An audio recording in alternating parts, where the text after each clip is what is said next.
各位，这都什么年代了，还崇洋媚外呢？必定会成为全国的千夫所指啊！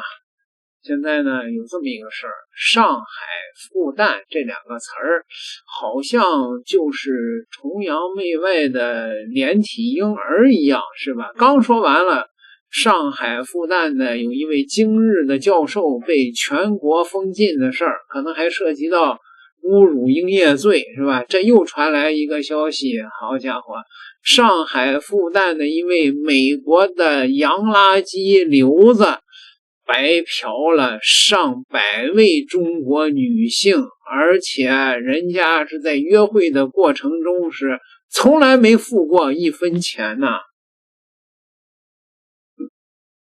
这个叫王水牛的复旦大学的美国留学生啊，网名起名这个叫王水牛，实际上呢叫杰克逊，00后小伙，复旦的这个学生，他自称是在读研究生，1.93米，中文流利，靠在这个短视频上帮人起英文名，分享学中文的日常走红，攒了才16万粉丝，还主持过复旦的毕业活动，镜头前的人设堪称完美，说是每天5点钟起床健身，热爱中国文化，阳光自律。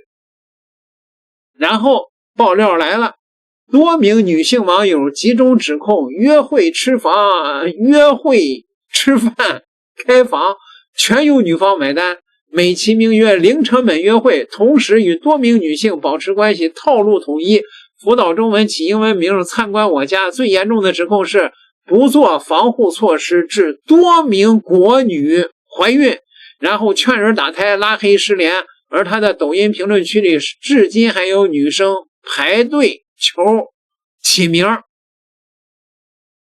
说实话，看完这些爆料，中国网友的第一反应就是气愤，是吧？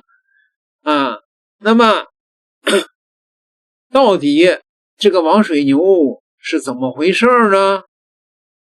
身高193，美国俄勒冈小伙，复旦研究生，16万粉网红。当这些标签叠在一个人身上，你以为是励志版中国文化深度爱好者，翻开底牌一看，活脱脱一部洋版时间管理大师翻车实录。王水牛这位靠着教中文起英文名圈粉无数的外国小哥哥，最近被一群女生集体锤上了热搜。锤的内容说出来你可能不信，约会全程零成本，吃饭开房女生掏腰包，不做安全措施致女方怀孕，转头就拉黑消失。这哪是交朋友，这是打着热爱中国文化的旗号干着海王的活。最绝的是这位哥的人设包装，每天5点起床，以父亲为偶像，还主持过复旦毕业活动，正能量 buff 叠得满满当当。谁能想到镜头外中文辅导成了搭讪开场白，文化交流直接变了味。有受害者说自己打过2次胎，也有人吐槽交往期间1分钱不花的操作，堪称软饭硬吃天花板。事件发酵后，王水牛的评论区已禁止评论，人也消失得无影无踪，连个澄清声明都没有，网上炒成了一锅粥。有人骂他渣男骗感情，也有人说部分女生过度追捧外国人，一个巴掌拍不响。虽然网传的交往数百人被指夸大，但就目前这爆料密度，也够他喝一壶的了。你们觉得这事儿最后会怎么收场？评论区聊聊。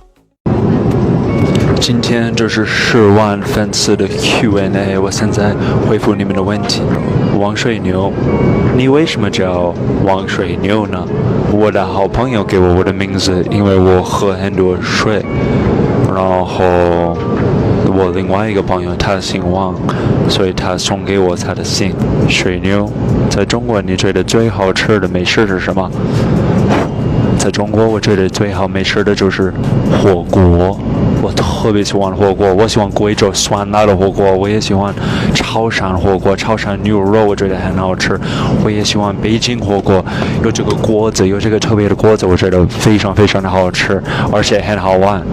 所以对，下一个问题就是水牛，你的家人会催婚吗？那肯定不会，我的家人从来没有跟我说结婚这个话题，所以肯定不会催婚，只要我开心，只要我成功就行。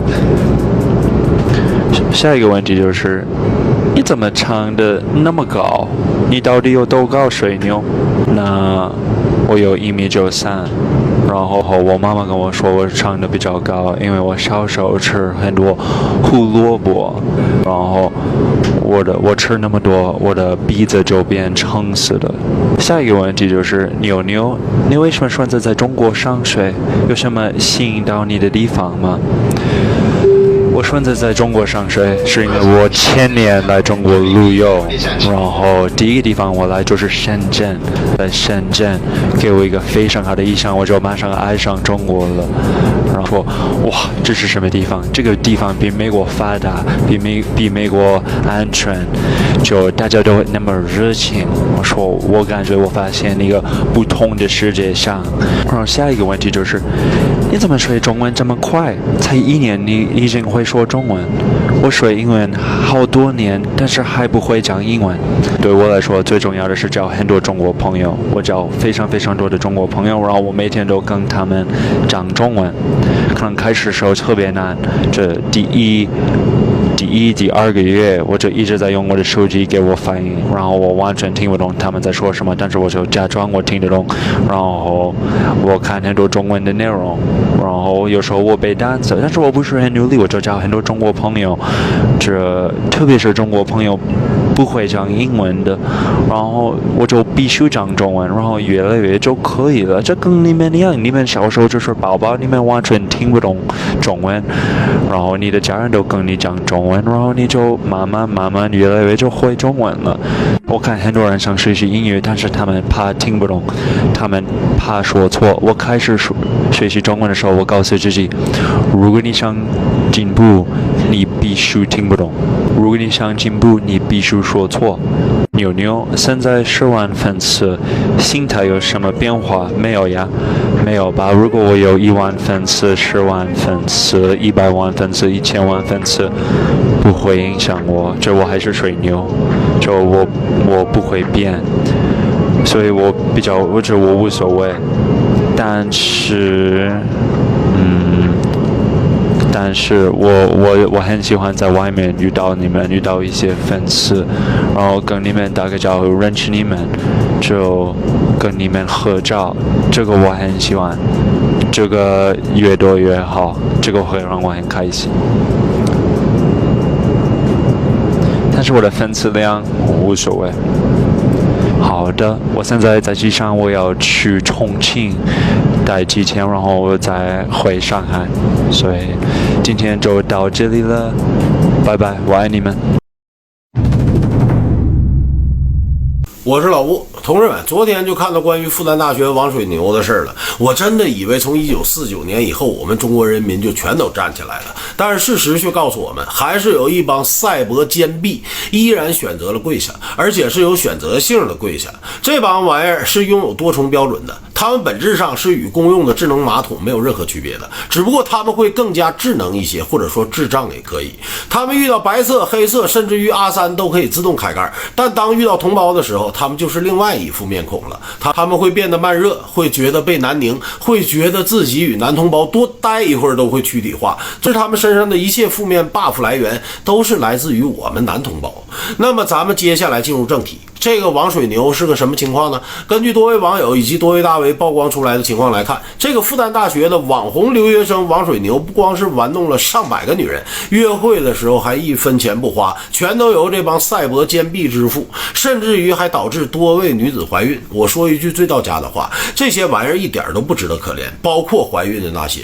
截止目前，王水牛的账号已经设为了私密，而就在昨天，我还看到王水牛账号的视频评论区里，依然是一大帮乌泱的处于排卵期内的坚壁们跑去跟人家说，爹能不能给我起个英文名。甚至于前2天我还刷到一个视频，那里面有一个赛博小仙女管一个脚踏 N 条船的老外渣男叫什么多偶男，这得是贱成啥样，跪成什么德行才能这样去给洋垃圾们洗地啊。现在觉得自己被骗了，跑到网上发声了，把王水牛的事咱们先放到一边啊。你们是自愿去学英语的，你们是自愿倒贴的，你们是自愿投怀送抱的，没有任何人强迫你们。我就一句话，裤腰带会自动解开吗？不还是某些马桶有自动开盖的功能吗？所以你们一个个的都在抱怨些什么呢？截至目前，那些曝光王水牛的小仙女们，有去告他强奸的吗？有去报案的吗？那些打拳的女拳师有替自己的姐妹们发声的吗？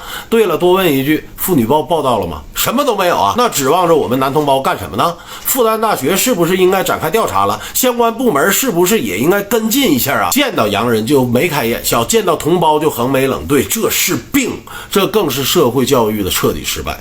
网友同志们，你们有什么观点和看法？评论区里告诉我。对呀，就像老吴同志所说的呀，这都什么年代了，中国的女性怎么还有这么多的赛博贱逼呢？还有人给她怀了孩子了啊！那么多的中国女性都站出来啊，连中国的大 V 胡锡进都看不下去了。胡锡进说，这个复旦大学这是整来的一个什么货呀？王水牛到底干了多少网传的坏事尚不得而知，但他是复旦大学研究生，这个名头看来是搞错了。复旦校内的朋友告诉老胡，这个王水牛参加了学校几个月的语言培训项目，是非学历进修生，并非是复旦研究生，已经完成项目结业离校了。王水牛啊，给复旦惹了一身骚啊，目前人在哪儿都不清楚啊。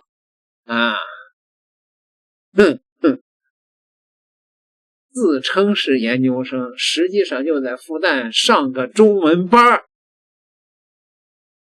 我觉得这里边最应该反思的就是中国的这些赛博贱逼了，对吧？他们的贱简直是刻在了骨子里的，当然是对于那些洋垃圾来讲这些人还发明了一个名词儿，说这个外国渣男同时在中国脚踩几条船，他们给美化成叫多偶男，美其名曰叫多偶男国人脚踏两只船，他们就喊是渣男，但是呢，洋垃圾到了中国脚踏多条船，他们给起了一个名叫多偶男。这些赛博贱逼真是贱的是惊天动地，无以复加呀！点个订阅，下期再聊。